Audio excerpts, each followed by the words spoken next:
我是一个晚上睡觉前要设定30几个闹钟的人，然后当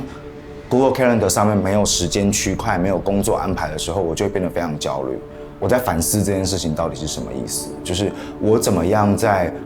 我的生活跟工作上面被时间表这一个框架给制约了。我的创作的途径，或者是引发我创作的动机，都不是剧场表演，所以剧场的空间框架、观演关系的设定，不是我感兴趣的。我最主要还是用身体跟情境在做作品。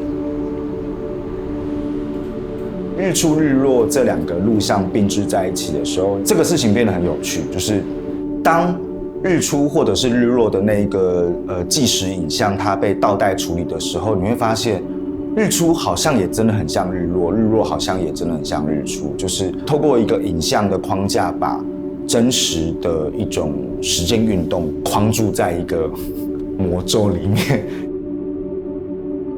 当我把醒来跟睡着的动作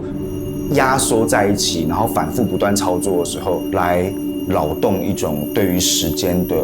感官或者是认知。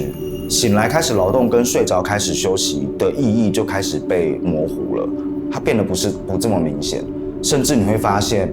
睡觉本身变成劳动。在美术馆里面有几种时间轴，一种是静态的作品，好像是一幅绘画或雕塑，他们在物理时间上是不动的，他们凝结在那里。那当然也可以说它是某种历史产物的凝结。那像录像的作品，它的时间其实是永无止境、反复循环的。然后美术馆本身，它又有一种营业时间这件事情。所以当我把这些作品性的时间跟美术馆营业的时间这件事情放在一起谈的话，那人类的身体，那个人类的身体，包括艺术家的身体，跟到美术馆看展览的民众，那个访客的身体，怎么样在这一个展览的，特别是被展示、被观看的空间里面，透过睡跟醒来进行对话。